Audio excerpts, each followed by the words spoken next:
everyone, I'm Billy Hume, and on today's episode of My Favorite One-Hit Wonder, I'm going to be talking about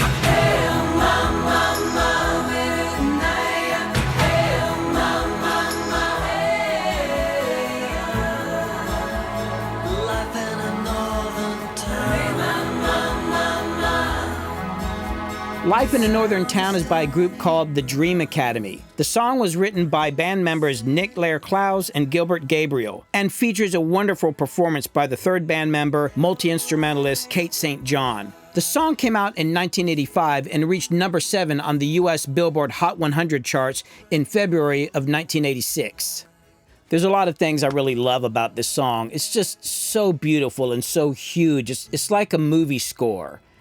But there's some things about it that kind of, I wouldn't say rub me the wrong way, but would kind of make me feel a little weird. Not only on a emotional level, but kind of professionally as a mixer and producer, I always thought was kind of weird.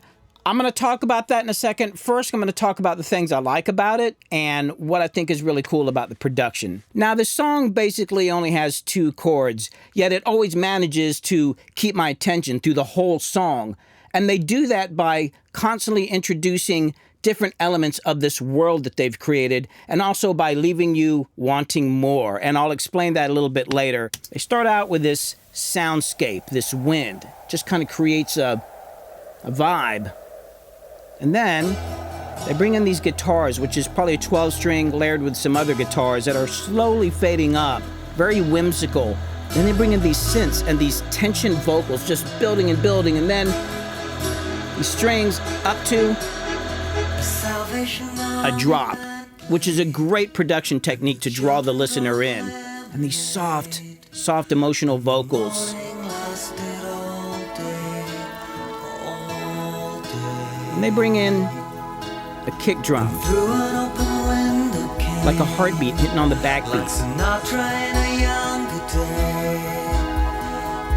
And then they do this other thing that's really cool. It's called dynamics, which we used to do a lot back in the day. Yeah! Wow! So powerful and so loud. And it just makes you wonder, what was that guy really feeling inside? He was so quiet before. Now here they're going to introduce a new element, conga. And you got this beautiful long swelling note that just holds across the next chord. It's just a little bit of tension there. Now another element here, the synth part, which counteracts the conga, but gives the song some more momentum. Then they bring back in the wind. And then the crowd, and the crescendo. Yeah, those drums are so big and so organic and so real, but yet there's still a synth in there. They're mixing modern and traditional sounds, genre blending, which was very rare back then. And then finally, what I've been waiting for, a backbeat, finally! Now they're gonna come in with this crescendo like they have in the intro, all the same elements building up into this third verse, right here. But this time they bring it way down. Now that kick drum heartbeat thing is still going, and it's been there all along. Now they add another element here, but instead of the synths, they do the string sound, which they had in the intro. And now they're going to create some anticipation here. Instead of just going into the chorus, they're going to extend this chord right here. Keeps the interest. And then timpani.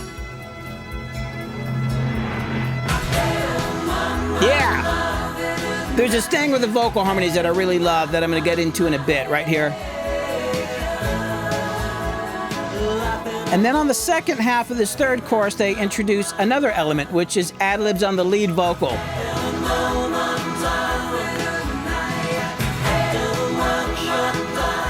Keeps your interest. Always, every section has a new element added, but they connect to other parts in the song. It's just like a beautiful puzzle that they put together here. Then they break down into the a cappella here with just the vocals and the drums, which is great. It's great. And then it's like it's just going off. It's a weird fade out. I'm going to talk about that a little bit more in a second. And then it just goes off into infinity. And every time I hear this song and I get all the way through it, it just gets me every time. I mentioned this before. It's interesting how they're kind of blending genres and sounds.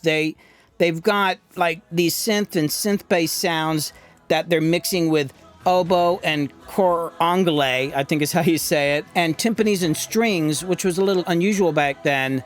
Got to understand, I had bands in 1985 when this song came out that I was touring, meeting with record labels, and I was told repeatedly, even though I was trying so hard, that we just didn't fit squarely enough in a genre. It was so narrow back then. Like, you had to fit right here, right here, right here. Any different, you weren't going to get a deal. There's this other thing that happened to be back then, is that I was told repeatedly by record labels to my face that they didn't know how to market us because we had a black person in the group. I kid you not. It was just like they just didn't know what to make of that. And this group, obviously, has a black member in it. I find it interesting that they go out of their way to kind of hide him in the video, which I just kind of thinking about it now, I'm wondering, like, was that intentional? Now, I want to swing back around to some things I mentioned earlier. First off, a couple things with the vocals here. They're doing this thing at the beginning where you've got this crescendo, these vocals right here. There's some other stuff blended in, but first time I heard that, I thought, wow, that kind of sounds like this song called I'm Not in Love by 10cc. Now, in that song, they've got these vocals. They're just not doing the basic 3 notes in the chord. They're adding other notes in. I think it's called a cluster chord. And it just creates this really tense but huge sound that is so beautiful. I also like what they do with the vocal harmonizations right here. It's really cool. Check this out.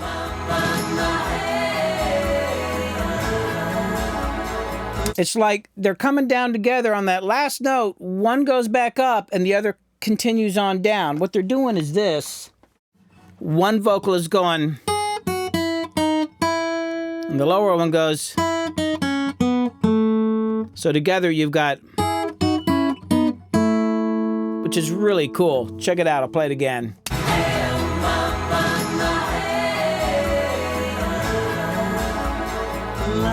I dig that sort of thing. I also mentioned earlier about dynamics, and I wasn't kidding around. I was totally serious. You got to understand, back then, records had dynamics, which is the difference between your lowest volume and your loudest volume. Back then, when I would mix records, I would never put a compressor or limiter on my mix bus, which is the final volume of your mix when you're mixing. But that was back before the loudness wars. And I assure you, the loudness wars are a real thing. You see, as time went on and people wanted to compete more, they wanted to have every part of the song be really loud. Let me show you what I'm talking about here. You can see the waveform of this song, for instance. Look how much it goes up and it goes down. You would never see that in music anymore. Nowadays, everything's squashed out kind of more like this. That is how records are mixed nowadays and mastered. And I miss the days of dynamics, and I'm sure some of you out there do too. I mentioned earlier that there were some things about this song that kind of rubbed me the wrong way, and I'm going to show you what those things are, and I'm also going to explain why I think it's that way. But let me start with the drums right here.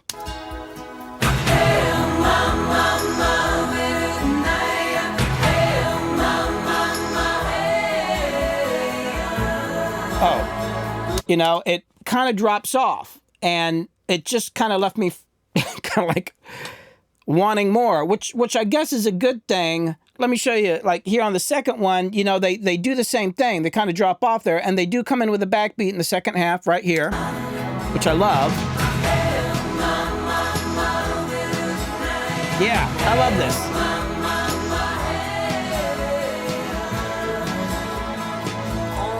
But they took the big toms away on the second half. I kind of wanted to hear them again, man. I want to hear the big drums. But what was also really weird about this is that there's a big reverbed out tambourine hitting in there. You hear it on the first chorus. Sounds great.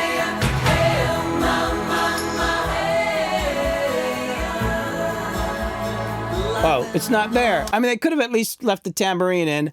They do it on the second chorus as well. But here's the weird thing. When you go to the third chorus, here's the third chorus.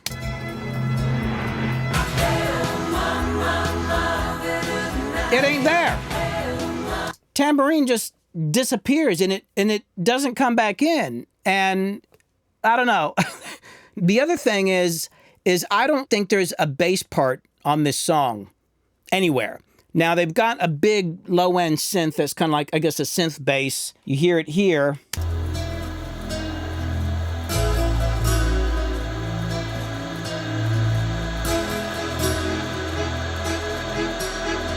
This bass sound, it comes in the choruses. But it's actually quieter than in the intro. And as it gets to the song, a bass part gets quieter. But I'm telling you, there's no bass here. Let me show you this. I'm going to filter this so you can just hear what's going on in the low end. Here's the synth bass on the intro.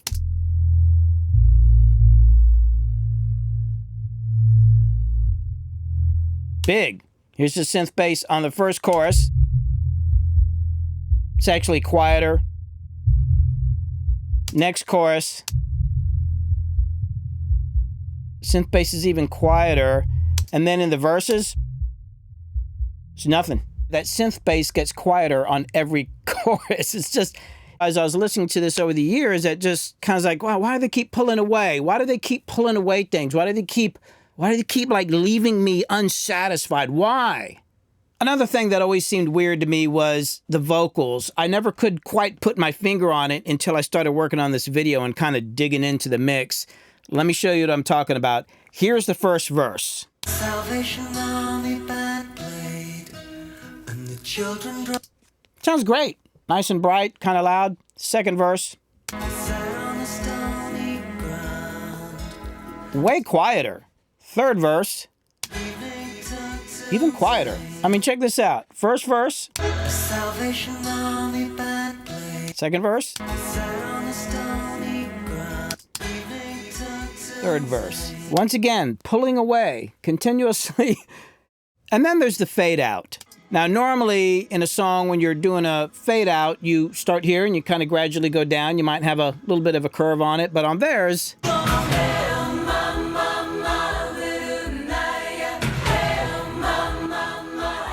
right there, just suddenly dips down a little bit. Kind of gets quiet. And then kind of gets loud again, and then starts a fade. I mean, let me show you this. Right there. Now, I think I know what's going on here, but for me to explain that, I need to talk a little bit about the history of the making of this record. The band had made 2 demos of this song. The second one was one they'd spent a lot of time on, and they did that at Jerry Boy's Livingston Studios. That demo got them a deal with Warner Brothers.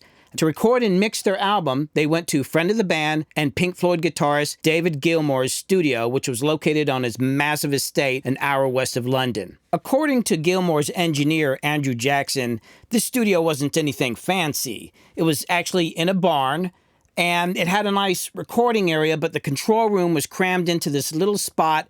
It wasn't acoustically treated. They had a mid-level Soundcraft board, and they're using Uri 813S monitors, which I used to see in studios back then, but are kind of weird monitors. The other thing that they did is, instead of re-recording the song from scratch, they actually worked on top of the second demo, which everybody liked the vibe of and had something special to it. So they went in there and were adding things on top of it, but they were trying to mix it in Gilmour's studio and couldn't quite capture some of the vibes from that demo. So they were taking sections of the demo, chopping it up, doing tape editing where you splice the tape together with tape and razor blades, piecing sections together, and then recording on top of that new parts. And that might explain some of the inconsistencies. I know how it can get working on a record where you got something special and you can never quite, you kind of like engineer and produce yourself into a corner and you just go, man, you know, that's what it is.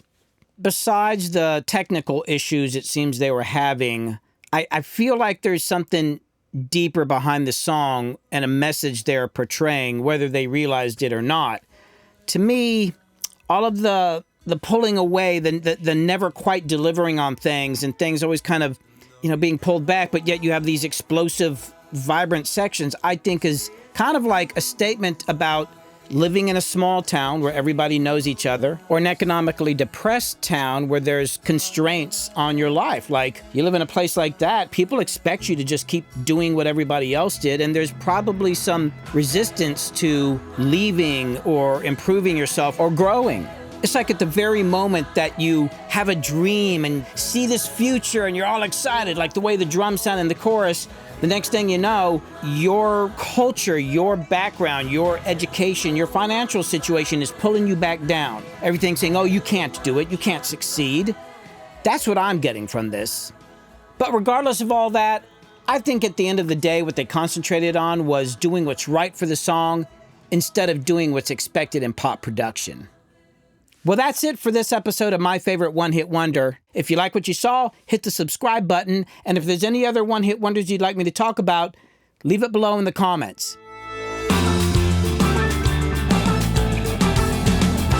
Freaking out with Billy Hume.